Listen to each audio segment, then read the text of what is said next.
companheiros, sejam bem-vindos a mais um Samba Talks, o nosso podcast sobre inovação, empreendedorismo, intraempreendedorismo, inteligência artificial. Pedro Feliz Filizola, você que é um expert em inteligência artificial para o marketing, está usando, está vendo, está acompanhando. Hoje a gente tem o cara que está à frente nesse mercado, viu, Feliz? O cara que Olha, tem visão que a gente não tem. Está Não, vendo coisas que a gente não vê. exatamente. E para você aqui, ouvinte fiel do Samba Talks, nós estamos trazendo aqui o que há de mais moderno. Então, sinta-se privilegiado, porque esse cargo que você vai apresentar já já, né, ele está à frente aí, sendo das principais figuras mais relevantes de uma empresa que está em todos os países do mundo, né, e que se manteve aí relevante ao longo das eras, o que é uma proeza, sempre se reinventando e sempre apostando no que há de mais moderno. É isso. Meu amigo Thiago Rota. Thiago é Chief Architect da Microsoft nas Américas. É um cara que tem uma carreira incrível. Você vai contar pra gente, Thiago, mas eu tive a honra de te conhecer vários anos atrás. E há alguns anos nos encontramos no aeroporto, estava indo para Austin. Acho que você também, né? E a gente se encontrou Sim. lá em Miami. E, poxa, começamos a bater um papo e ele me contou o que estava fazendo e é incrível. E por isso, há um ano estamos tentando essa agenda com o Thiago para trazê-lo aqui, para dizer aqui, contar um pouco do que está por vir nesse mundo da inteligência artificial, que eu tenho certeza, viu, Thiago, aqui no Brasil está na agenda de todas as empresas. Eu estou no conselho de várias empresas, várias já colocaram, acho que todas que eu participo, já colocaram inteligência artificial como prioridade estratégica, mas eu tenho certeza que existe muita dúvida de todo mundo, assim, poxa, e agora? O que é? Para onde vai? Como é que é essa briga de ferramentas? Todo dia tem uma ferramenta nova, né? Uma das coisas que eu tenho tentado trazer para essas pessoas que é muito mais sobre mentalidade, a gente estava até conversando aqui nos bastidores, mais sobre mentalidade do que sobre ferramenta, porque as ferramentas já são muito capazes, mas a gente tem que começar a mexer também na cultura da empresa, nos processos, é muito o que a gente vai falar aqui hoje. Tiago Rota, conta pra gente, Tiago, como é que você foi parar na maior empresa do mundo de tecnologia, que está à frente aí, envolvida em vários projetos grandes. Eu mesmo sou super cliente da Microsoft e em IA, né? E da OpenAI também, que a Microsoft tem participação lá na OpenAI. E eu queria entender como é que você chegou no topo dessa organização. Conta pra gente, seja bem-vindo, Sem meu dúvida. filho. Sem dúvida. Obrigado, galera. Obrigado pelo convite novamente. Verdade, finalmente a gente conseguiu marcar esse bate-papo aqui. Tirar um pouco do papel de tudo aquilo que a gente conversou lá no passado até os dias de hoje. Cara, um ano atrás, muita coisa mudou. Eu acho que se eu fosse, naquela época que a gente estava tendo uma conversa, tentar fazer uma predição sobre o que poderia acontecer nos próximos 12 meses, eu com certeza iria errar. Porque tem sido realmente uma jornada, né? Mas vamos lá. Não, Thiago, Eu cheguei na Microsoft. As Diga. pessoas precisam saber que você está falando isso e você tem acesso a ferramentas antes delas irem para o mercado, né? Você tem acesso Sem a dúvida. várias dessas Sim. ferramentas que depois de alguns meses chegam nas nossas mãos e mesmo assim você tem essa dificuldade. Agora imagina nós que estamos aqui, né, no mundo real. Então, poxa, vai ser incrível esse papo. Mas é pura verdade. Conta a sua história aí. Mas vamos lá. A minha história, eu não acho que eu tive uma história de carreira assim muito linear, mas teve em algum momento da minha vida eu cheguei e comecei a pensar, se realmente eu quero chegar onde eu quero chegar, e eu tinha uma ambição muito grande por poder liderar áreas de tecnologia dentro de uma empresa de tecnologia, o que é muito difícil porque a competição ela é muito alta, principalmente quando você pensa em sair fora do Brasil, vir para uma empresa global, trabalhar nos Estados Unidos, como hoje eu estou aqui. Mas o que eu pensei durante a minha carreira foi uma das formas de você conseguir escalar, né, essa escada corporativa é entendendo realmente como que a companhia funciona em cada uma dessas organizações. E, de novo, não foi tão linear, mas eu comecei fazendo um serviço, por exemplo, eu comecei como engenheiro de software, não na Microsoft, mas na IBM, que foi para mim uma escola. Você Fiquei trabalhou no 11 Watson, anos e né? 11 meses na IBM, exatamente. Fiquei muito tempo no Watson, foi muito legal, foi realmente um aprendizado tremendo que eu tive enquanto eu estive na IBM. Mas durante esse tempo na minha carreira, eu pensei, eu vou passar por cada uma dessas áreas para poder entender. Em cada uma dessas áreas, eu vou tentar desempenhar um papel de líder técnico. Foi o que aconteceu como engenheiro de software, depois como arquiteto na área de serviços, né, fazendo entregas para clientes. Depois eu falei assim, bom, 5 anos em serviços, fazendo entrega diretamente para cliente, preciso conhecer uma próxima área. Fui para vendas, fui para pré-venda. Depois de vendas e pré-venda, eu falei assim, poxa, o que que acontece depois que acontece a venda? Além da entrega que eu já tinha participado, o que acontece depois da entrega? Quando eu decidi, eu falei assim, eu vou para pós-venda agora. Fui para pós-venda, fui conhecer o que que era uma pós-venda. E é engraçado porque quando você começa a conhecer, desde o momento em que uma venda acontece, a conversa, a negociação, até o momento em que você entrega uma solução e o momento que você depois continua dando suporte para o cliente, gente, tem muita coisa que acontece. E eu acho que isso foi um grande diferencial para mim quando eu saí da IBM, já com essa experiência em diferentes organizações, e fui para a Microsoft, de novo, a liderar um time de inovação. E na Microsoft Isso no Brasil, ainda Brasil. na época, em Aham. 2017, no Brasil. Na Microsoft Brasil, eu fiquei um ano. Realmente deu 1 ano e 2 meses, se eu não me engano, até o momento em que eu recebi uma oferta para poder mudar para os Estados Unidos e para o headquarters da Microsoft. Hoje eu vivo em Austin, mas eu fiquei 2 anos em Redmond, que é onde é o headquarters da Microsoft. E esse convite veio porque muito das estratégias que eram definidas, especificamente em AI, que foi um ramo na qual eu acabei desde 2014, entrei em 2014 com cabeça e tudo mais ali para poder explorar o que, que era inteligência artificial, ainda na época do Watson. E ali fiquei, porque ali eu encontrei a minha paixão, encontrei aquilo que realmente eu queria entender mais, realmente eu queria entender como é que aquilo ia impactar a, a comunidade em si, as pessoas, não só o mundo corporativo, e dali eu continuei somente nessa área. E aí, quando eu mudei para a Microsoft, e na Microsoft Brasil, a Microsoft Estados Unidos me fez uma oferta para poder ir para o headquarters, porque eles disseram para mim assim: você tem uma perspectiva daquilo que funciona e não funciona entre o que a gente define globalmente, especificamente nos Estados Unidos, e o que é definido para que cada um dos países possam executar. E você constantemente bate de frente com a gente, dizendo que determinadas coisas que são definidas do ponto de vista estratégico não vai funcionar na região, não vai funcionar, por exemplo, no Brasil.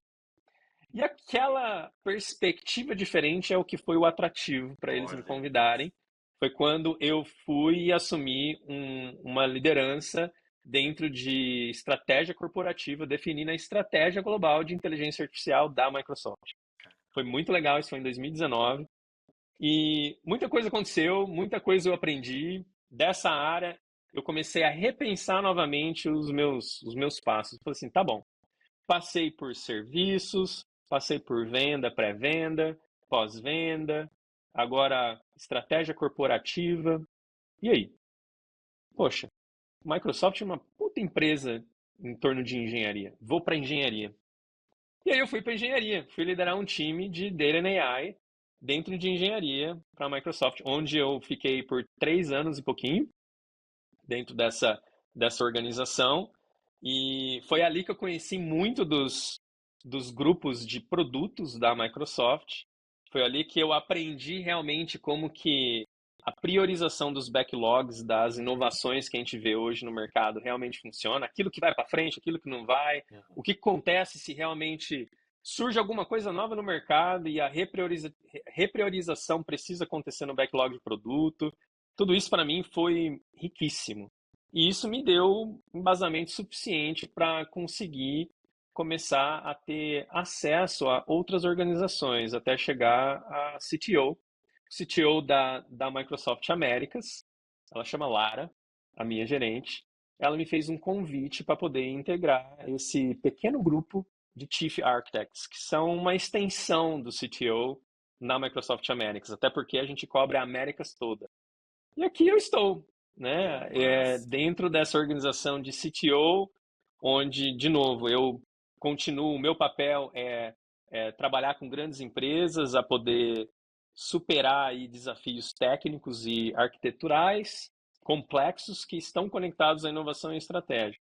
Eu trabalho diretamente com grandes clientes, os clientes mais estratégicos da Microsoft são clientes em que a gente tem mais contato e a gente por ajuda exemplo, eles a já conta maximizar. alguns. NASA, Por exemplo, NASA, Exército. NASA é governo, já trabalhei com a NASA, Olha inclusive em só. projetos muito legais de inovação, coisas que são feitas para missão de espaço.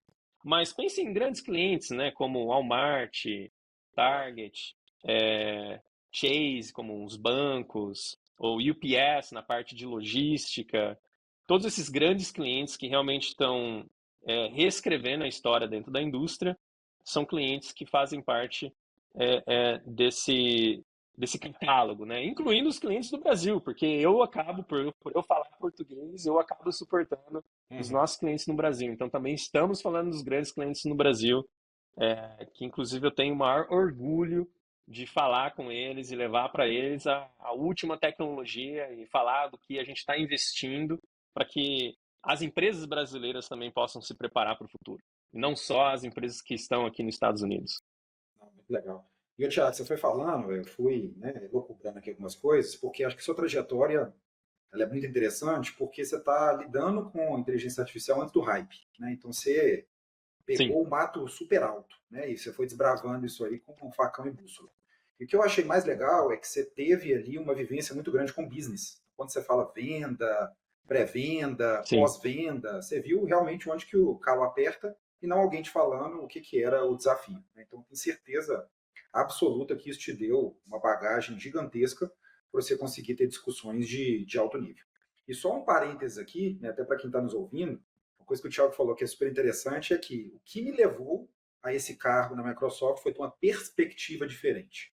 Né? E muitas vezes a gente acha que é só concordar com as pessoas, só dar tapinha nas costas, só puxar saco de chefe, e na verdade não. Né? Ainda tem muito valor, visões diferentes, ainda mais aqui no Brasil, como o Gust diz, é igual o Vietnã. Né? Você entrar aqui é difícil pra caramba porque tem várias regras, burocracias e características que só quem Verdade. conhece da cultura local que sabe.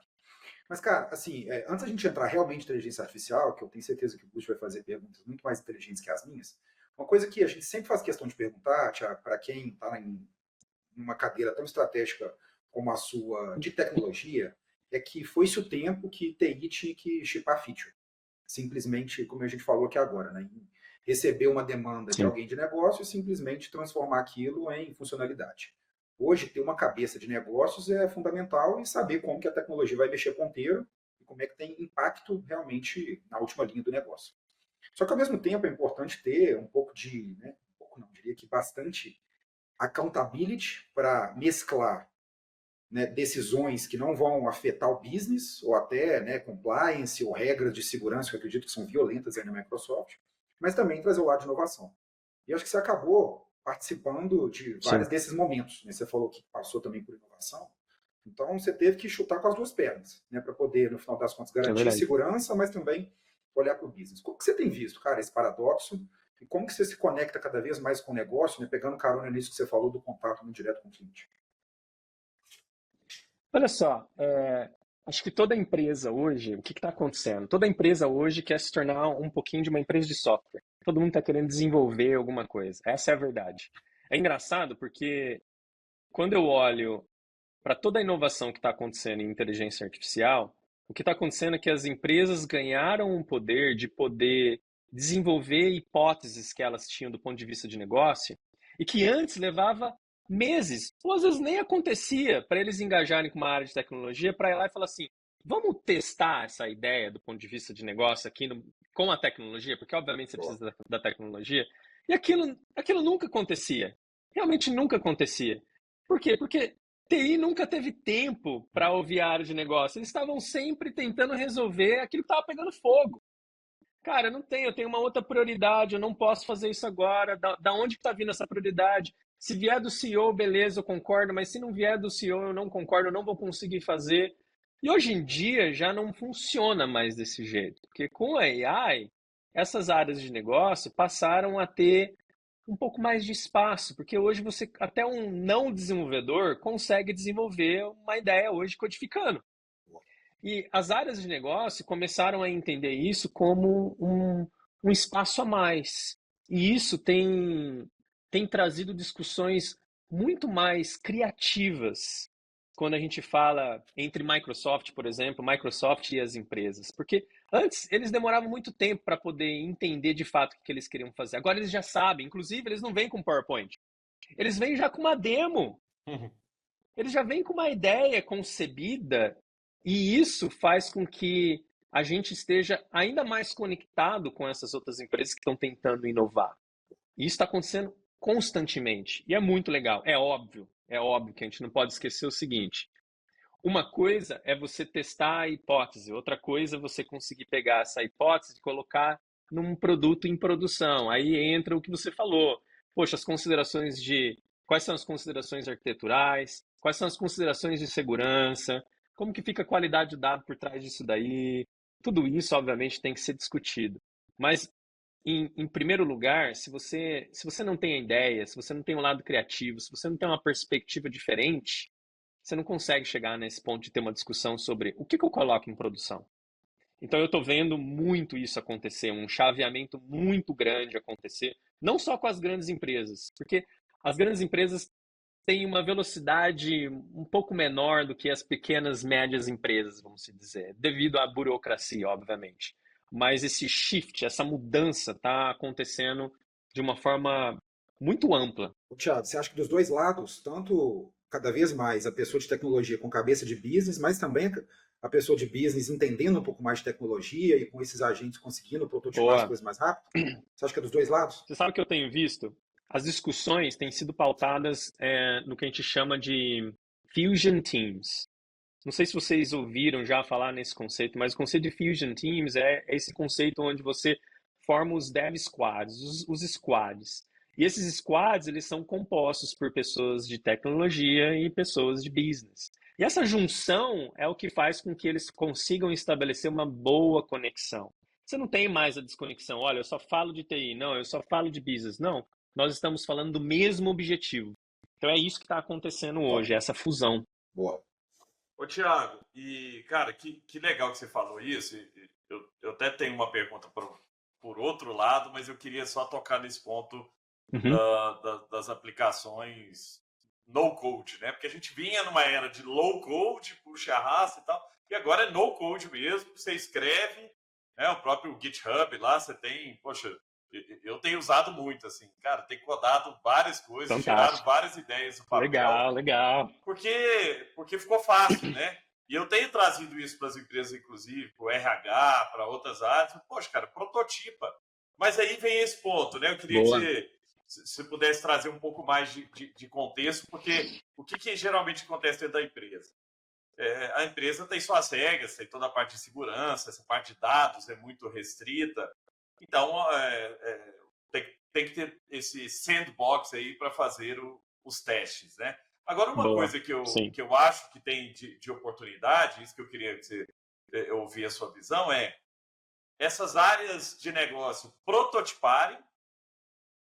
Então, poxa, vou criar um protótipo aqui e levar para a TI um negócio já prototipado, com, ó, se eu clicar aqui vai acontecer isso e tal. E aí a TI, lógico, joga dentro do ambiente, vai botar no Azure, vai botar dentro das regras de segurança, vai olhar a parte de dados e tal, mas 90% do problema já foi resolvido, porque nossa interação na Samba, né, Feliz? O que a gente sempre viu construindo plataforma dentro da Samba é expectativa e realidade. Você fala uma coisa, o cara de produto entende outra e o dev entende outra. Na hora que sai o produto, muitas vezes não era exatamente o que você viu. E agora, com essas ferramentas, você consegue meio que falar, é isso aqui que eu quero, olha aqui, ó, já está ali, ó. Pô, se eu subir aqui o Sem documento, dúvida. já vai fazer essa análise e tal. Como é que você vê isso dentro das empresas? Assim, já tem empresa criando essa máquina de experimentação e prototipação dentro das áreas de negócio e aí levando para a área de TI, como é que funciona isso? Ou tem um cara de tecnologia dentro da própria área lá para implementar dentro da stack tecnológica e né, dentro das regras de governança da É empresa? uma. Olha só, o que está acontecendo é óbvio, cada empresa, cada indústria acaba agindo de forma diferente. Tem empresas que têm processos burocráticos que, para fazer uma mudança desse tipo na organização dele, vai levar muito mais tempo. Uhum. Precisa aprovação de muita gente, precisa a criação de novos times, precisa, às vezes, a expansão dos times de TI para que eles possam integrar as áreas de negócio. Então, assim, está acontecendo com todo mundo? Não está acontecendo com todo mundo. Mas, do ponto de vista de experimentação, sim, todo mundo está experimentando. E eu acho que não tem outro caminho, Gustavo, não tem outro caminho a não ser você experimentar. Você precisa começar a criar esses squads. Os squads, eles não precisam ser grandes. E é isso um pouco que eu tenho discutido com as empresas. Olha só, quando a gente fala de criar um fusion team, onde você pode imaginar que isso tem que ser uma nova organização, mas não precisa ser uma nova organização. Na verdade, você vai colocar dentro das diferentes organizações que você já tem, você vai criar esses squads com 4, 5 pessoas. E elas vão ficar responsáveis por conceber ideias, pelo lado criativo. É óbvio, você ainda tem o processual e tudo mais dessa organização, mas você ter um pequeno espaço onde você possa ter pessoas pensando de forma mais criativa em como conseguir reinventar aquela organização é o que você precisa fazer. E é o que eles estão vendo, inclusive quem está fazendo é o que está vendo o resultado. Por quê?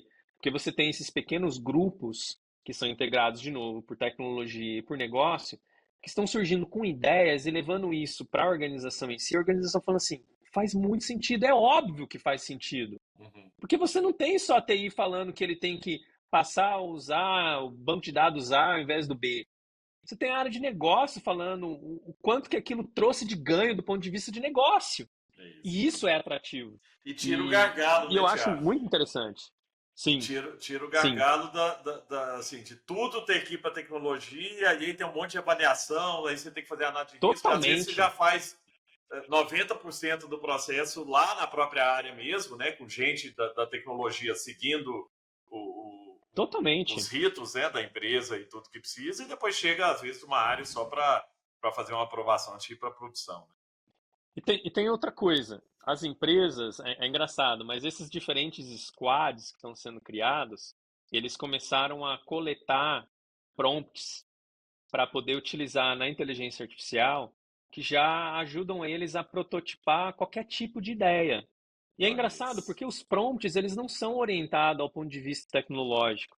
Tem muita coisa de business e é bem legal quando você consegue explicar isso para a AI, porque ali sim você vai conseguir ver uma saída de produto que realmente faz sentido para o business e Tá. não só para a área de tecnologia. Cara, eu vi muitos desses protótipos de empresas que estavam assim orgulhosas para me mostrar um protótipo assim funcionando, não estava em produção, mas os caras falavam como se aquilo fosse um produto em produção. Olha E é isso. muito legal você olhar para eles e falar assim: caraca, você conseguiu realmente fazer isso numa empresa desse tamanho, com uma burocracia complexa, uma organização complexa, você conseguiu sair do outro lado. E isso é motivo de orgulho de qualquer CEO, E, inclusive. e inovação está ligado também a time to market, né? Então, quanto mais rápido você conseguir colocar em Sim, prática e validar aquilo, né? E aí o que você falou, né? O pessoal de negócio está com orgulho. Fiz isso sem TI, né? Falando assim para os amigos, porque exato. é o que o Gustavo falou, cara. Fila de priorização de TI tem empresa que é de 3 anos. Então, como que você fura essa fila ou como que você agiliza esse processo? Testando sozinho. Uma vez que você testou sozinho, a discussão ela não fica mais qual que vai entrar, né? Fica muito mais, o impacto que isso aqui pode gerar é XPTO. Sim. Putz, né? Não, então não. Então vamos colocar isso aqui para dentro para a gente poder realmente internalizar, fazer as integrações necessárias. Ô, Tiago, E tem um agora. ponto que é assim também. Eu sempre falo, faz a experimentação, inclusive com diferentes ferramentas. Cada área de negócio vai encontrar um valor numa ferramenta específica. Não é todo mundo usando sempre a mesma coisa. Boa. E isso tem ajudado muito eles. Tem ajudado muito eles. Ô, Tiago, tem diversas ferramentas de no-code, né? Não vou falar Uhum. nomes aqui, mas tem várias. E uma das coisas que eu escuto, e assim, eu tenho realmente entrado de cabeça, porque eu acho que essa é uma revolução que vai mudar tudo, assim, porque permite que o pequeno. Tem muita gente do lado de empreendedorismo mesmo que chega, pô, cara, tem uma ideia na cabeça, mas, pô, vou ter que contratar dev, onde eu contrato, né? E agora você Sim. consegue, pelo menos, um MVP e tal.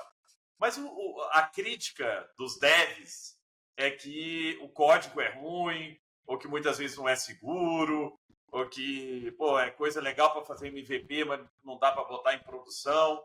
Eu queria duas visões suas. A primeira e aí sem ser específico em nenhuma das ferramentas, mas em que momento a gente está hoje, se realmente hoje está assim, o código ainda é ruim, não sei o quê, a arquitetura é ruim ou já está melhorando, e para onde você acha que a gente vai? Tipo, porque eu já vi, inclusive, o CTO da própria Microsoft falando que em pouco tempo nós vamos ter a maior parte do código escrito, né, por robôs, né? Robôs autônomos aí, agentes. Mas conta um pouco para a gente, assim, você que está vendo isso na prática, no mundo corporativo, porque uma coisa é para quem está fazendo MVP, às vezes como empreendedor, que toda startup, inclusive as famosas, geralmente começa com um negócio meio tosco mesmo, e está tudo certo, não é tão seguro, né? Mas como é que é isso dentro das empresas? Assim, a turma já está usando, já está conseguindo colocar coisa em produção, ou realmente para colocar em produção você precisa ter muito ajuste de humanos e Boa. desenvolvedores? Aí? Uma pergunta bem interessante essa, porque, olha só, os modelos, e assim, a utilização de modelos de linguagem para a criação de código, ela começou com modelos em que não haviam sido necessariamente treinados somente com código. E agora a gente começa a ver o surgimento de modelos que estão sendo treinados especificamente com datasets de código. E isso, obviamente, vai aumentar a qualidade do outcome que vem daquilo que você está comunicando com a inteligência artificial. É verdade que o código é ruim?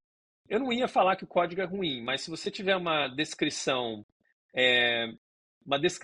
inferior ou uma descrição pobre em detalhes, muito provavelmente o código ele vai vir de uma forma em que, se você entregar para um desenvolvedor senior, um principal, ele vai olhar para aquilo e falar assim, não é um código que eu colocaria em produção. Tá faltando realmente segurança. Por que tá faltando segurança? Você mencionou no seu prompt que você está preocupado com segurança? Você mencionou quais são os métodos que você gostaria de implementar? Você não mencionou, você só mencionou a sua ideia. E mencionar a ideia, o modelo vai entender, ok, eu vou criar essa ideia e vou colocar alguma coisa para ele, para funcionar, para que ele possa entender como que essa ideia dele funcionaria em código.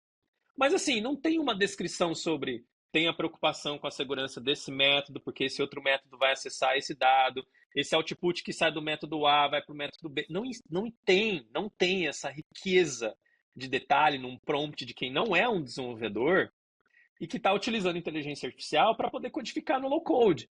Então, com certeza, o meu conselho para qualquer empresa que está utilizando AI para codificar dessa forma é não coloque o seu código em produção. Utilize isso, de novo, para validação de hipóteses.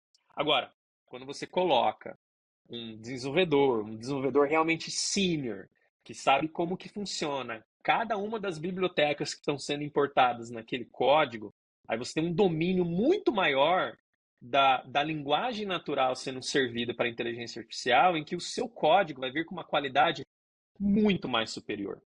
E essa é a razão do porquê o próprio Satya havia dito que 30% do código dos nossos produtos foram gerados por inteligência artificial. Agora, foi alguém de uma área de negócio que foi lá e pediu para a inteligência artificial poder gerar aquele fix naquele produto no Word? Não foi. Não foi. Foi um desenvolvedor muito senior. Foi um dev que realmente entende do assunto. Ele sabe o que precisa ser resolvido. E como ele sabe o que precisa ser resolvido, ao invés dele ir lá fazer, ele vai lá e descreve exatamente o que precisa ser feito. E o agente vai lá e faz. E é isso que a gente está vendo.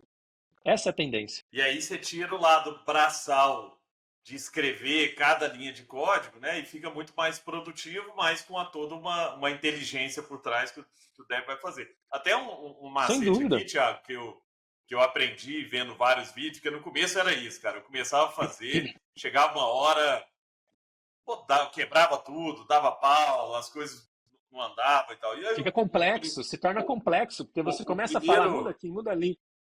E É aí fica isso, complexo. é isso. E aí o primeiro macete assim que eu comecei a usar e tem a ver com o que você está trazendo foi criar um PRD, né, que é Product Requirement Document. E aí você pede, Boa. inclusive, você pode pedir para o ChatGPT escrever um PRD para você. Ele vai escrever o PRD com tudo isso, né? Ó, stack tecnológica é SSS, vai usar React na frente, vai usar o Node atrás, vai usar não sei o que e tal. Não vai expor nenhuma API que em nenhum lugar no código, a API que vai estar sempre no ambiente não sei o que, no banco de dados ou no .env lá e tal. E aí você começa a entender Exato. que depende muito disso, né? E no próprio PRD, na hora de pedir para Sim. criar, você pode falar isso, ó, eu quero uma aplicação que não vaze coisa, que mantenha o código, as chaves seguras, que mantenha o dado do cliente seguro e tal, e ele vai criar essa arquitetura, né? Isso mudou muito assim a minha cabeça, porque realmente eu começava o negócio, no meio do caminho você começa a mudar. Põe essa feature, aí vira um caos, Sim. cara, não tem arquitetura E, nenhuma. Gustavo, pensa uma pessoa de uma área de negócio. Você acha que ele entende o que é um ponto .env? Tem O nem que é um ideia. arquivo env? Exato. Não tem nem ideia do Isso. porquê da existência desse arquivo. Então é muito natural. Tem um negócio que a gente lançou no GitHub, é público, inclusive. Chama Chat Mode, se eu não me engano. Eu E uso. ali você vai encontrar. Você usa? Eu amo. Tem todas as linguagens lá, Cara, né? tem tudo! Tem Eu uso o tudo! VS E ali Code você com Chat tem as Mode. instruções necessárias. Cara, impressionante. Exato! É impressionante. Então, assim, é óbvio, isso foi criado até para simplificar, entendendo desse gargalo existente que a gente está discutindo aqui, entre quem é dev e quem não é dev. Isso. Então, por isso que eu falo, né? No futuro, obviamente, se você não for um senior dev, mas você for um desenvolvedor a ponto de entender como se comunicar com AI, porque você está aprendendo na forma como você vê os diferentes prompts que são publicados, você pode se tornar um bom dev com AI. Então, é mais uma questão de você, de novo, desenvolver a experiência. Você não vai desenvolver essa experiência não utilizando. Ah, é ruim, não vou usar. Tá bom, não utilize. Os modelos eles vão evoluir, os modelos vão ficar melhores do que você imagina. E quando você decidir utilizar, você vai utilizar 1% da capacidade intelectual daquele modelo, vamos dizer. Genial. Legal demais. Cara, Thiago, assim, um dos motivos pelos quais o Samba Talks é um dos podcasts mais escutados é porque a gente tenta descer da teoria para a prática. E aqui, Boa. cara, eu queria tentar, de certa forma, que a gente pudesse tangibilizar, né? Até para ficar um pouco mais claro na cabeça de quem já está utilizando inteligência artificial ou quem viu que precisa fazer isso, mas não sabe como. Por quê? Né? Eu e o Gustavo, a gente é um pouco mais antigo, né? A gente veio da era onde cloud foi tendência, depois passou transformação digital, depois veio os chatbots, e aí veio a inteligência artificial com as suas etapas. Né? Então tem primeiro a parte de automação, depois vem aquela que apoia as decisões, aquela que aprende, aquela que decide, até chegar àquela que cria conteúdo novo, que são os agentes, né? Os copilots. O que você viu, cara, assim, o que você tem visto mesmo de coisa que dá para fazer, né? Porque a gente ouve também essas buzzwords, daí tanto da área de negócio quanto da área técnica também, mas a gente fica coçando a cabeça e fala, tá, mas o que eu consigo fazer com esse trem? Conta pra gente e o o que que você tem é, visto. né, Feliz, assim, Thiago, se puder contar para quem está nos ouvindo, o que são esses agentes, né? Porque muita gente, quando você fala de AI, ainda está pensando ali no ChatGPT e nos outros, né? Mas nós estamos falando agora de um futuro, né? De um negócio que está começando a acontecer nas empresas, que são esses agentes autônomos. Explica um pouco o que é e alguns casos de uso assim que você tem visto, né? Não precisa nem trazer de empresa especificamente, mas só onde daria para usar isso. Eu posso até contar de uma demo recente que eu fiz e que eu vou apresentar, inclusive, na semana que vem, essa demo. Olha só, eu gosto muito, Feliz, quando você traz... Falar do futuro faz parte também trazer o passado.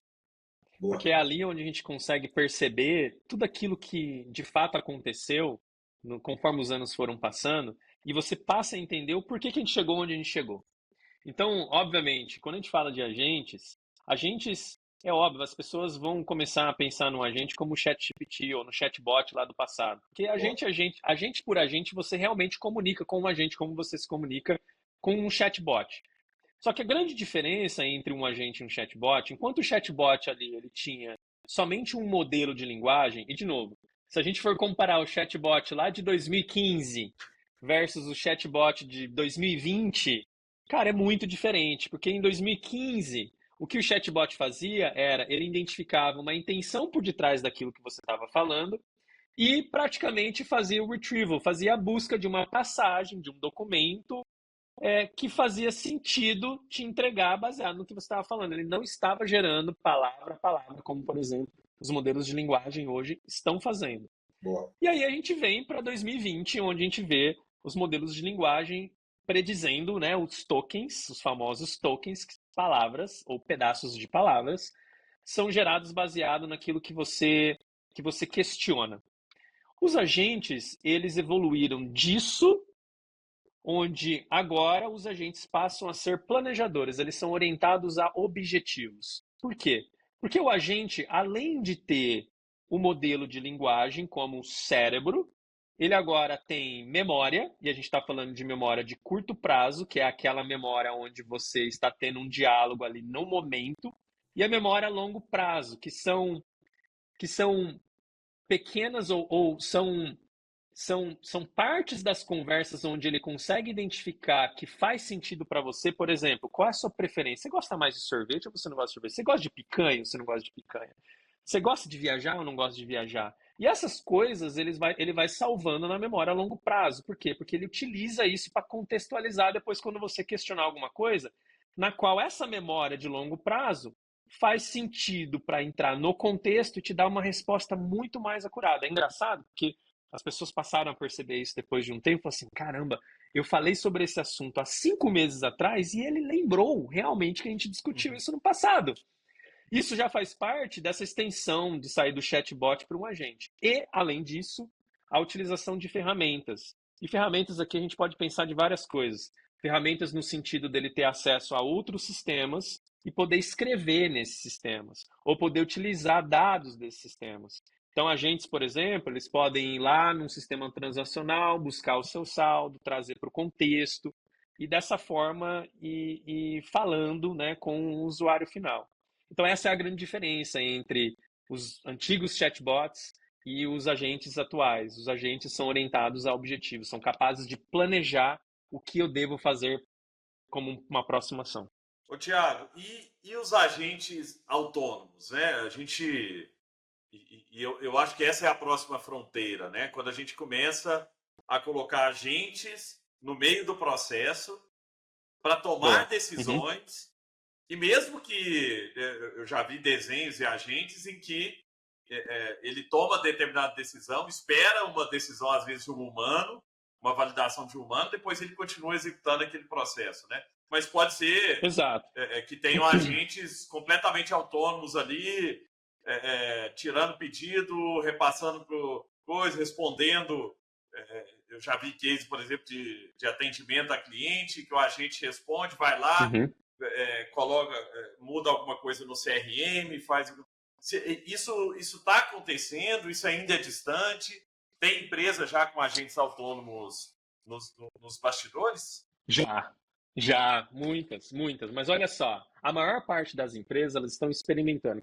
Qual é a diferença aqui entre a gente fala de single agent e de multi-agent, né? Então é aquele único agente que você utiliza diretamente e a gente fala também de multi-agentes.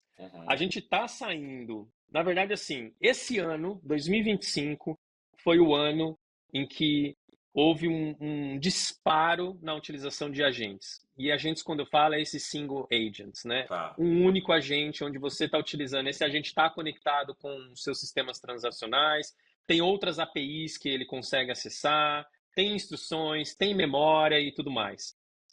O próximo ano, a gente vai ver muito mais um sistema de agentes.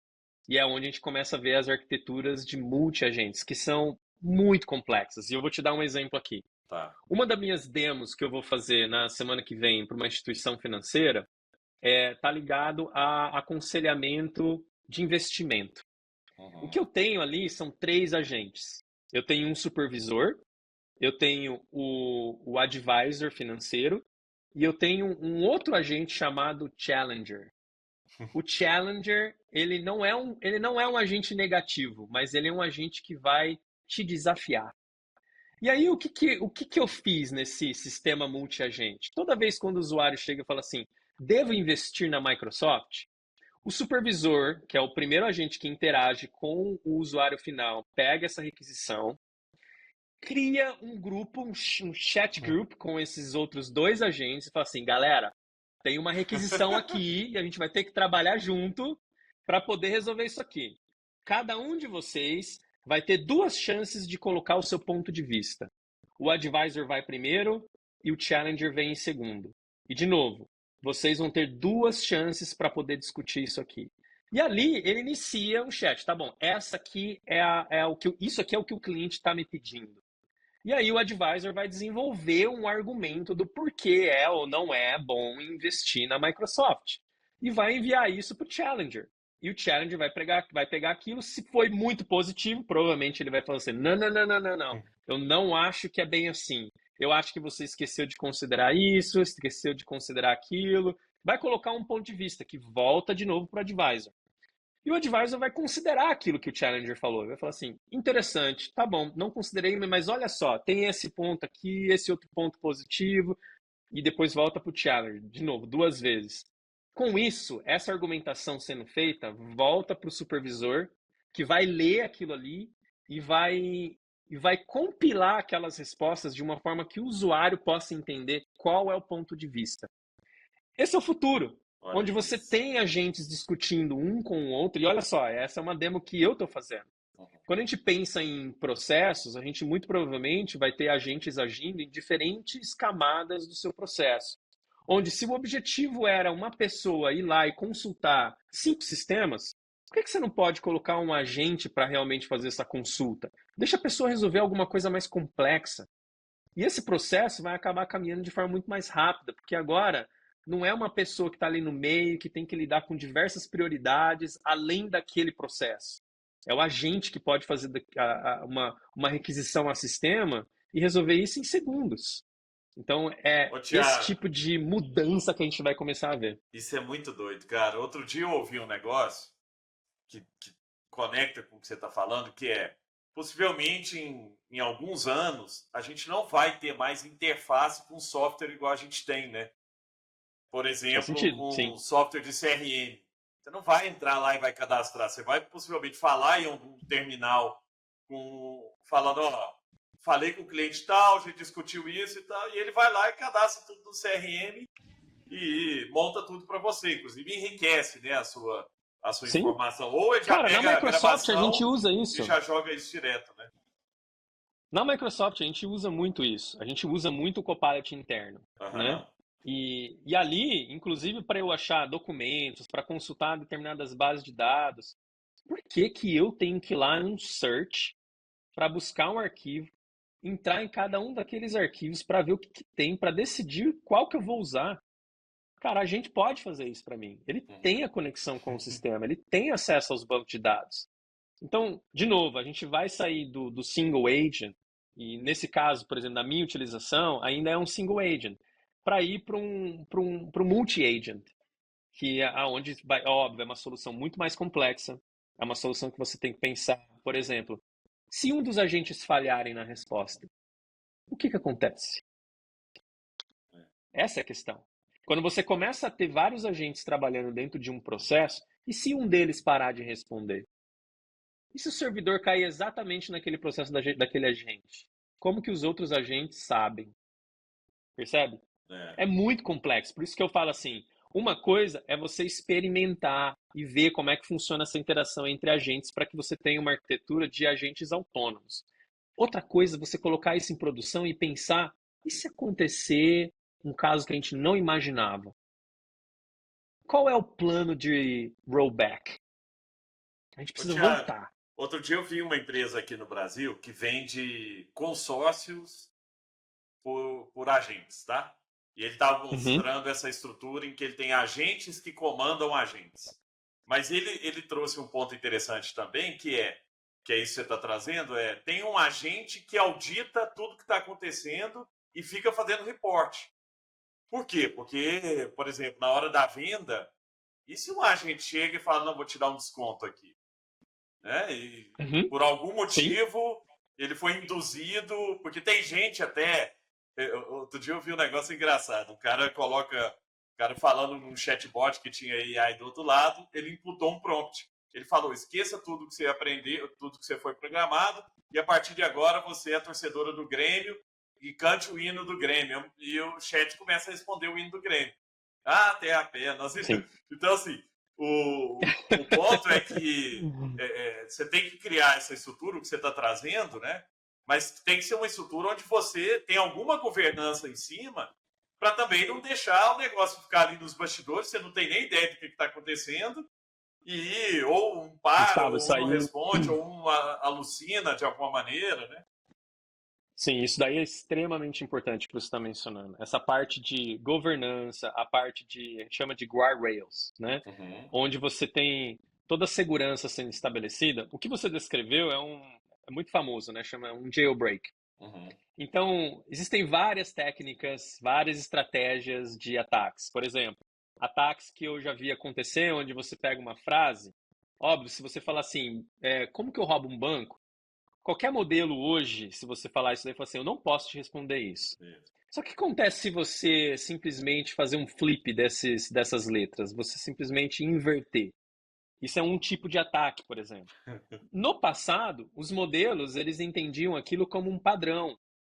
Como não era algo assim sendo dito diretamente para o modelo, como rouba um banco, mas estava sendo dito de uma forma diferente, o modelo acabava respondendo. E ali é onde entram os sistemas de guardrails, que inclusive a gente coloca para qualquer implementação de agente. Qualquer tipo de prompt que vai bater no agente passa primeiro por uma camada de segurança que vai ver o que está sendo enviado para esse agente. Puta, está sendo enviado esse padrão aqui. Deixa eu ver o que o agente vai responder antes de eu entregar isso para o meu usuário final. E dependendo do que ele responder, a entrega acontece ou não acontece. Isso é, inclusive, uma das áreas de grande investimento que a Microsoft está fazendo para poder cada vez mais melhorar, porque ataques estão surgindo a qualquer momento, que nem recentemente, 2 dias atrás, estava conversando com um time de produto responsável por colocar em produção algumas estratégias de ataques novos. Porque a gente tem um negócio na plataforma de agente da Microsoft chamado AI Red Teaming. É o mesmo conceito que vem do Red Teaming de cibersegurança, né? Que é um conceito muito antigo, foi criado na época das guerras, né? Da Guerra Fria, inclusive, onde você tinha um time que era responsável por atacar o time em field. E o objetivo deles era entender a falha daquele time, para poder reportar, olha, você falhou aqui, você falhou ali. Surgiu isso dentro de cybersecurity, onde o Red Team hoje existe. Na Microsoft a gente tem o Red Team e tem o Blue Team. O Blue Team está constantemente protegendo, o Red Team está constantemente atacando a Microsoft. E esse conceito veio também para a área de inteligência artificial, onde hoje a gente tem o AI Red Teaming. E é a mesma coisa, só que o que a gente faz? A gente treina um modelo, utilizando um modelo de linguagem específico, a gente treina esse modelo para agir como um bad actor, ele vai ser a pessoa ruim. E essa pessoa ruim vai utilizar de diversos prompts, inclusive, que a gente tem, e de diversas estratégias de ataque para tentar fazer com que o sistema que você está testando te dê uma resposta. E com essas proteções, a gente consegue deixar os agentes mais seguros. Cara, isso é super importante. Legal. É bom que o Gustavo roubou minhas 2 perguntas, mas eu queria só comentar em cima disso, Thiago, porque assim, a gente acaba indo muito no comportamento de manada da hype, né, e esquece que tem riscos no meio do caminho. Né, e essas coisas que você está falando são fundamentais, porque confiar cegamente em qualquer coisa, né, é muito difícil, ainda mais quando a gente fala de inteligência artificial que tem uma base de dados, né, e que pode, né, de alguma forma, ter algumas brechas. Mas acho que o que você trouxe faz muito sentido justamente para empresas que têm utilizado aí de uma forma mais massificada. Sim. Mas Olhando para o outro lado, Thiago, ainda voltando nessa questão, né, que o Gustavo falou de agentes revolucionando os softwares por conta de interface, talvez um comportamento que possa ser completamente transformado aí em pouco tempo e adotado, acredito eu, pela massa, é a forma como a gente busca informação. Né? Porque, da Sim. mesma forma que hoje a gente dá risada de quem pesquisava coisa em Barça e Larousse, talvez os nossos netos vão rir da gente falando o quê? Você digitava no buscador e aparecia um tanto de link azul e você clicava em todos eles para saber qual que era a informação que você queria? Não é possível. Você acha que isso É verdade. já está acontecendo, já é realmente uma tendência, ou ainda não? Como que você vê especificamente, né, essa tendência aí, ou esse elemento de buscar informação? Feliz, olha só, eu vejo isso dos meus filhos, né? Os meus filhos têm os gêmeos, 11 anos, e a minha filha mais nova tem 9, e eles já utilizam AI para poder fazer esse tipo de busca. O que acontece hoje no mundo corporativo é que a gente está sendo encorajado realmente para mudar esse mindset sobre como você busca informação, comparando com o passado e com as ferramentas que hoje a gente tem. E eu vejo que cada vez mais as pessoas estão deixando de utilizar o search tradicional e passando a buscar com esses agentes. De novo, Boa. eu não falo que, por exemplo, quando o ChatGPT surgiu, as pessoas buscavam ali, mas o que ele não tinha na época uma conexão com o web. Só depois ele veio ter uma conexão com o web, né? Ele não tinha uma conexão com determinadas outras bases de dados que agora você consegue conectar. A mesma coisa acontece com o Copilot. Agora que você tem essas conexões, porque os agentes ganharam as ferramentas, o acesso a essas ferramentas, cara, não faz mais sentido tradicionalmente você utilizar o método de busca que você tinha no passado, nos dias atuais. Porque você vai levar muito mais tempo. Você tem que fazer a curadoria. Eu não estou dizendo que você tem que confiar cegamente naquilo que o agente está te dizendo. E isso é outra coisa que eu falo para qualquer empresa. O ser humano, ele vai estar nesse loop para poder validar. Você não pode simplesmente aceitar tudo que um agente fala para você como a verdade mais compreendida, porque ela Boa. não é assim que funciona. Ela não é assim. E nesse momento, eu não vou falar nunca vai ser. Nesse momento, não é assim que funciona. Mas eu vejo essa grande tendência em que as empresas começam realmente a encorajar os seus funcionários a terem esse mindset de utilizar a inteligência artificial na hora de você buscar uma informação, na hora de você produzir um conteúdo, porque isso vai ajudar você a acelerar a sua própria produtividade. E, de novo, não é só sobre produtividade, é sobre também felicidade, cara. Cara, imagina, tem gente que fica o dia inteiro fazendo buscas e compilando conteúdo que no passado no final do dia dessa pessoa, a pessoa estava extremamente estressada, porque o dia da apresentação está chegando, ela tem 15 arquivos ainda para ver, ela não sabe quais são os slides que ela vai utilizar, e hoje já não é mais assim. É extremamente menos estressante. Então, eu acho que as pessoas estão aprendendo a utilizar nesse momento. Show. Muito bom. Ô, Thiago, para a gente fechar esse papo massa, viu? Que nós vamos ter que gravar mais uns 10 episódios aqui, pelo tanto de Bora, bora, perguntas que a bora. gente tem. Mas tem uma reportagem, uma matéria do MIT que ficou famosa, que ganhou uma grande repercussão aqui no Brasil, que diz que 95% dos projetos de IA generativa corporativos falham, não conseguem demonstrar resultado, ROI. E aí, com a sua visão, e com certeza você já viu, né, vários projetos dando certo e outros errados, por que você acha que tantos projetos falham? É o lugar que está sendo feito, é o jeito que está fazendo, é a falta da cultura? O que está acontecendo para tantos projetos ainda falharem? É lógico que a gente está no começo também, né? E faz parte disso. Mas o que você traria de dica para quem está nos ouvindo de alguns macetes para, lógico que evitar 100% da falha não tem jeito, mas para mitigar aí os problemas comuns que acontecem em projetos de IA. Boa. O que acontece, é engraçado, outro dia eu estava vendo umas apresentações que eu fiz em 2018, e naquela época a gente falava que dali 4, 5 anos, 98% das companhias iam ter implementado inteligência artificial. São vários estudos que saem naquela época. Isso. E naquela época a gente nem tinha ainda os modelos de linguagem que a gente tem hoje, né? E é engraçado você olhar porque assim, aconteceu? não sei se aconteceu dessa maneira como a gente imaginava. E nem era uma pesquisa da Microsoft, eu acho que era alguma dessas pesquisas que saem na internet. Eu acho que o que acontece hoje, muito dessas pesquisas demonstra o seguinte: as pessoas esperam pelo resultado perfeito. O que eu tenho falado muito com as empresas é, olha só, a gente está vivendo um momento em que as features que estão surgindo, elas não estão surgindo extremamente maduras. Elas estão surgindo para poder te dar a habilidade de poder experimentar e ver o quanto de valor aquilo vai te trazer. Uhum. E conforme você vai utilizando, as empresas que criam essas features vão entendendo a forma como cada companhia utiliza. Se você não utiliza porque tem medo da falha, você vai acabar falhando. O seu projeto de inteligência artificial não vai para frente. E sabe o que vai acontecer? Aquela feature, ela não vai evoluir. Porque as empresas decidiram não utilizar. Uhum. Então, acho que falta nas empresas, muitas das vezes, esse mindset de abraçar aquilo que é novo. Ah, mas não está em general availability, por exemplo. Ah, não está disponível, não está totalmente. Não tem um stamp ali falando assim, cara, isso aqui está pronto para produção. Não vou utilizar se não estiver pronto para produção.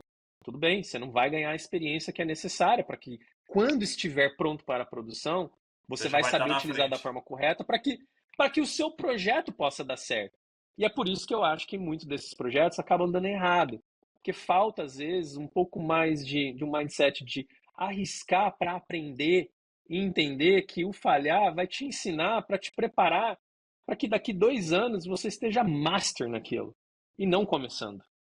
Que massa. Essa é a minha visão. Não, Thiago, e aí o que você está falando é que muitas empresas estão esperando um ROI, né? Porque nessa matéria fala especificamente de é difícil comprovar um ROI, e o que você está trazendo é que as Uhum. empresas deveriam estar esperando o ROL, né? Que é Return on Learning. Que é tipo, Exato, cara, tem um tanto de exato. coisa que eu aprendi que eu não sabia. Possivelmente, assim, Thiago, você falou um outro ponto muito interessante.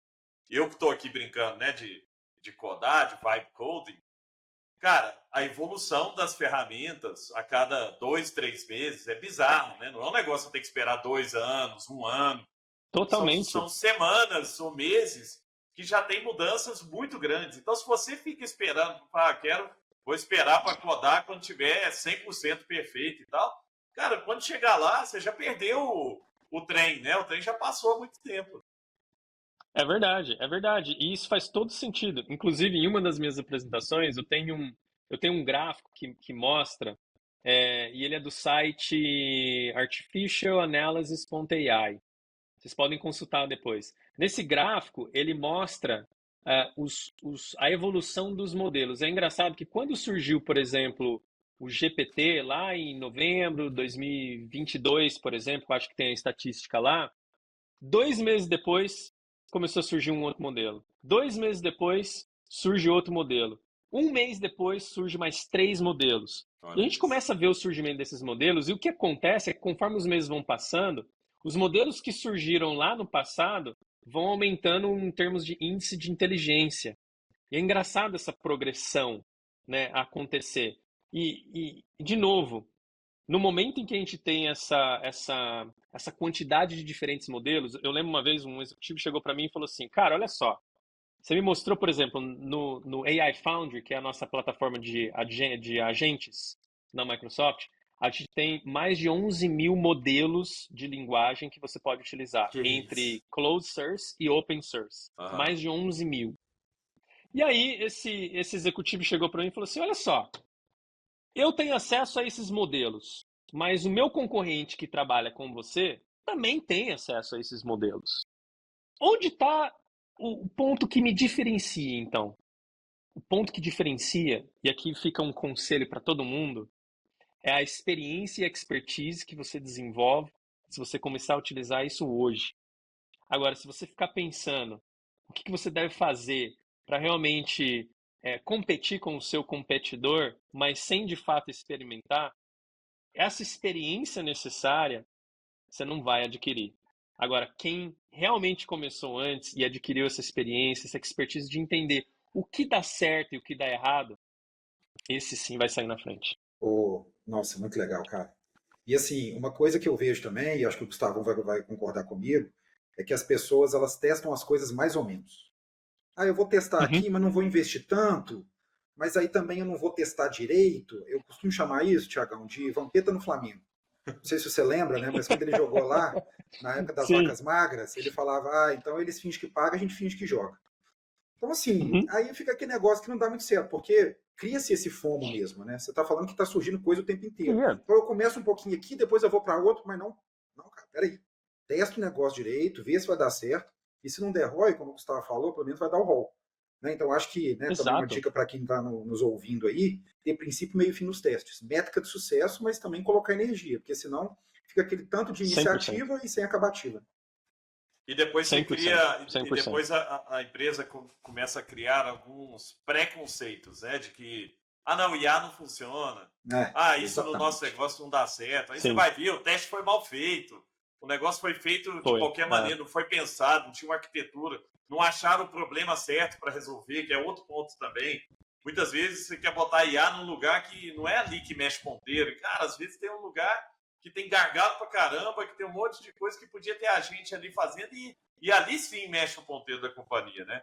Então, putz, eu acho Sem dúvida. que o Thiago, você trouxe vários conselhos muito legais de quem está botando a mão na massa, de quem está vendo de perto os projetos acontecerem. Você não é um acadêmico que está lendo sobre IA, você é o cara que está falando o tempo inteiro com empresas, com bancos, com grandes varejistas, com empresas inclusive de regiões diferentes, né? Você falou ali Sim. na América toda aqui, você tem níveis de maturidade de tecnologia e tudo mais completamente diferentes, mas com uma visão única de experimentação,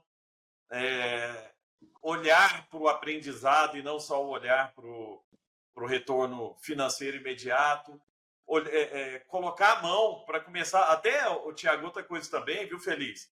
Que as empresas têm muito medo, é que cria-se uma complexidade na cabeça que quando você coloca a mão, igual uma ferramenta de programação no-code, cara, quando você põe a mão, você escreve um negócio e sai a tela do lado, você fala, ué, é isso?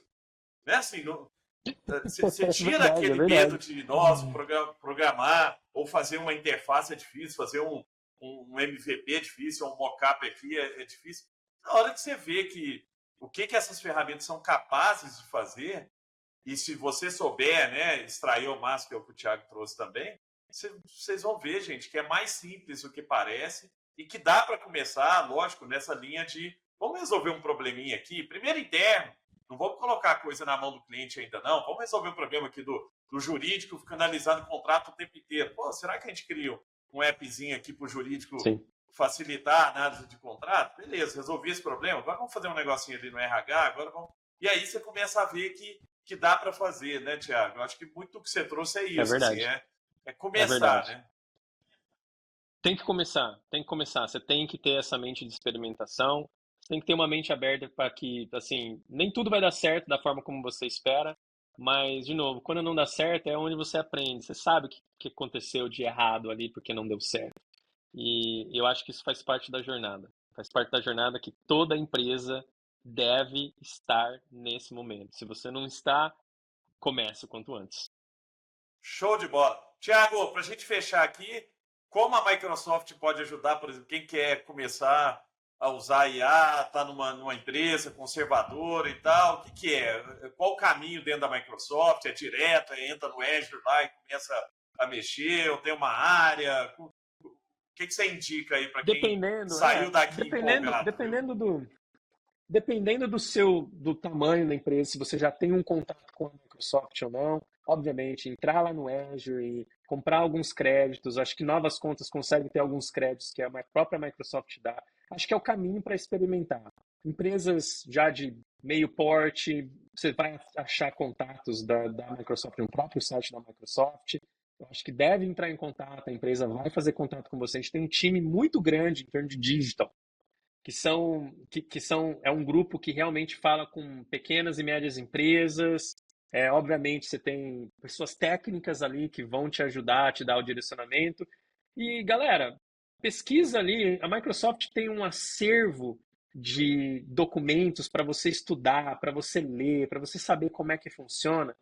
Tão bom. Eu acompanho esses times de produtos que, inclusive, desenvolvem as documentações dessas features, e eu acho que é um lugar tão bom para poder aprender, para poder experimentar, que, assim, todo mundo deveria conhecer. Então, se você Tem for lá e até procurar, curso por também, né, exemplo, Thiago? Microsoft, tem cursos, Microsoft Learn. Você vai ter um acervo completo de tudo que está acontecendo nesse mundo de inteligência artificial. Eu acho que todo mundo deve aproveitar. Inclusive, em novembro, dia 18 de novembro, a gente tem um evento da Microsoft chamado Ignite. Esse é Todo mundo gigante. deve ficar de olho nesse evento. Esse evento é público e ali a gente vai ter muita coisa nova saindo. Ó. Galera, só espera esse evento. Feliz, que aula, hein? Que Foi aula, massa, cara. viu? Não, muito legal. Eu acho que a gente conseguiu transitar entre todas as esferas, viu, Gusti? Na parte conceitual, na parte prática, nos desafios, nos riscos, no que vem por aí. Então, tenho certeza de que quem investiu essa 1 hora aqui saiu impactado, né? E a gente espera que possa replicar, né, esse conhecimento e esse Bora! conteúdo e possa cada vez mais utilizar a tecnologia de inteligência artificial, porque senão vai ficar para trás. Muito bom. E assim, Feliz, pra gente é fácil também quando o entrevistado é bom, Exatamente. né? Assim, o Thiago, Exato. você é super Deu tranquilo, show. cara, trouxe muita coisa legal, de um jeito simples, de um jeito que todo mundo entende, até quem não é técnico consegue captar ali a mensagem que você está trazendo. Eu te agradeço muito. Obrigado, viu, Thiago? Obrigado, Feliz, mais uma vez também. Obrigado a vocês, gente. Valeu, pessoal. Valeu, Tamo junto. galera. Valeu, galera. Um abraço e até a Abraço. próxima.